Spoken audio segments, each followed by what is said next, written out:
After an injury-riddled 2022 season, Damian Lillard came back on an absolute tear, playing arguably the best basketball of his career and doing everything he possibly can to keep Portland in the hunt for a playoff spot.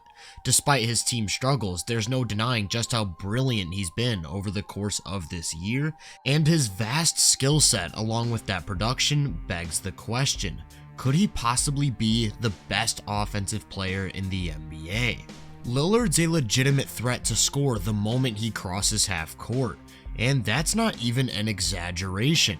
If opposing defenders don't meet him right away, he'll just step right into long-range bombs like they're warm-up jumpers. If you exclude last year where he dealt with injuries, since the 2019-20 season, he's hit about 36.5% of his threes from more than 30 feet. On 343 attempts, and this sort of effectiveness from so far out is almost game-breaking, warping the entire dynamic of his team's offense. His transfer of energy is virtually perfect, getting the ball off the floor and into his shooting motion off the dribble at lightning quick speed, and with momentum carrying him in any direction, which allows him to pull the trigger in seemingly impossible windows of opportunity. In the high pick and roll, John Collins actually intends on meeting Dame at the level, but he's just a touch too late, and that's all it takes for a high percentage look.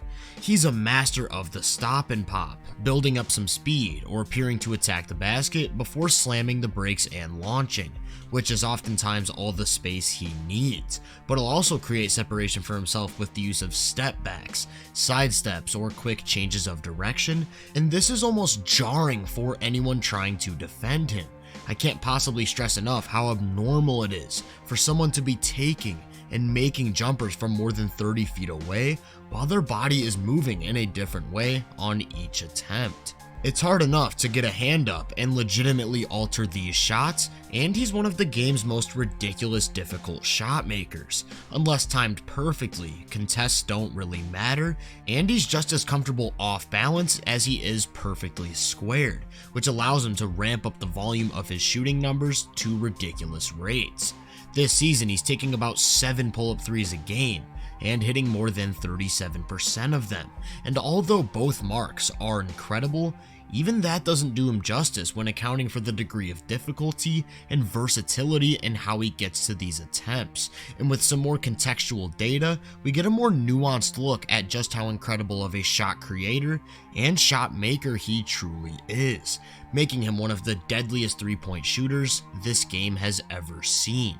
This pull-up shooting accounts for a pretty large chunk of his scoring, and it also opens up the rest of his game as he draws that heavy ball pressure and more aggressive coverages. He's got a very effective first step, is real quick and agile, and has a strong handle that allows him to consistently touch the paint, using hesitations and pauses to leverage that outside threat before exploding on drives. When pushing at a high speed like this, he can get right into those stop and pop jumpers, but he recognizes that Lopez is stepping out of that deep drop to contest and instead hesitates for just a split second before crossing back over to leave him in the dust. Against tight man defense, he really likes this delay between the legs dribble that gets him to his top speed quickly, and with some more space to get into his attack, he'll often go in and out to build a head of steam going at the cup. After beating the point of attack and getting to the rim, he's a very strong finisher. This season, he's shooting a comfortable career high, 68% within 3 feet, and again, there's quite a bit of versatility. His touch is incredible, going to a wide array of angles and different types of layups to avoid shot blockers, where he also has a great offhand. He takes advantage of his length well, doing a good job of using strides to carve out easier finishing angles when met with resistance in the paint, most notably with the Euro step. Over the years, he's gotten savvy with how he uses his body to knife his way into easier finishes, and how he initiates or forces contact to earn trips to the line.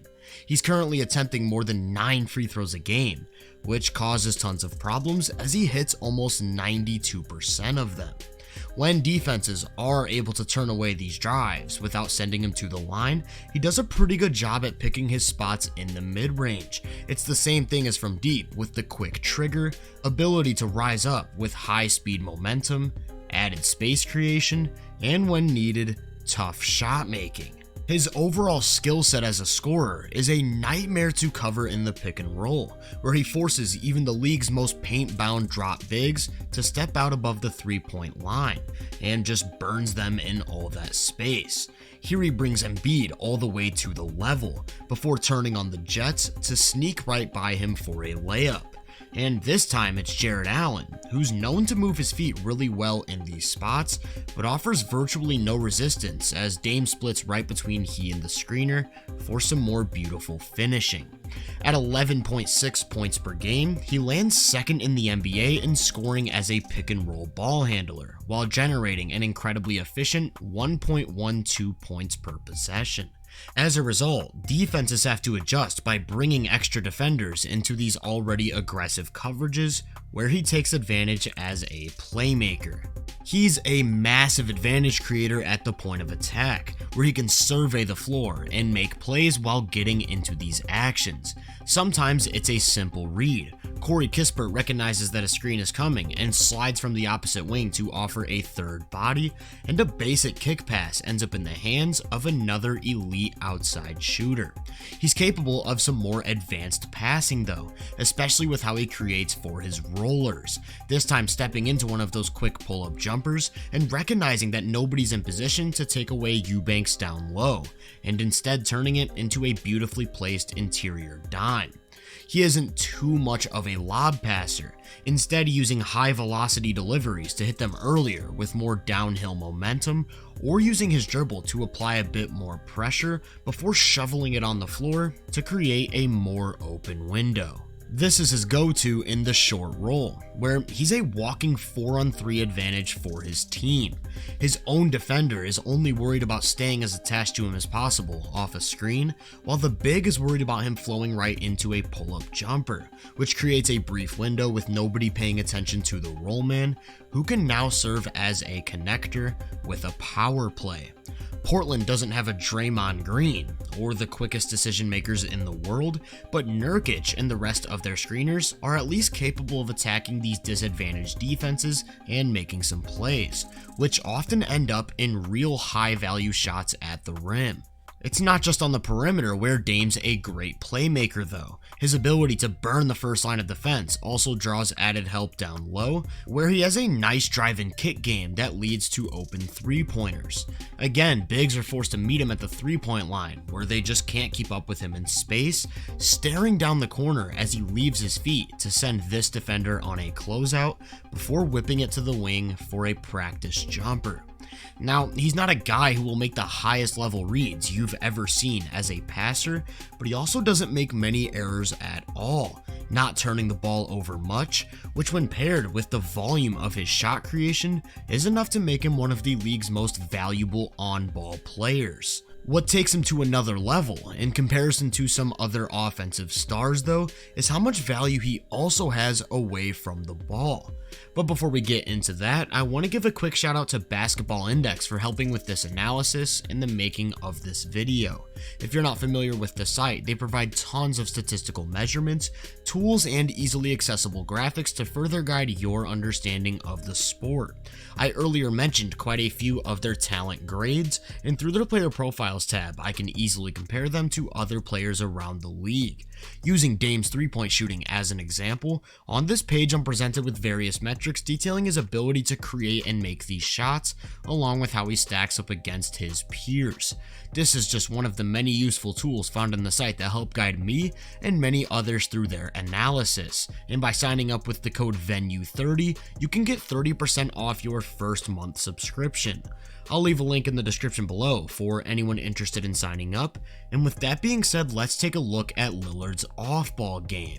Due to his all-time three-point shooting, he demands attention at all times. Over the last 3 seasons, he's hit a scorching 45% of his wide-open threes, meaning defenders can't really help off of him or properly rotate. And again, he's spotting up multiple feet behind the line, so he's serving as a massive floor spacer.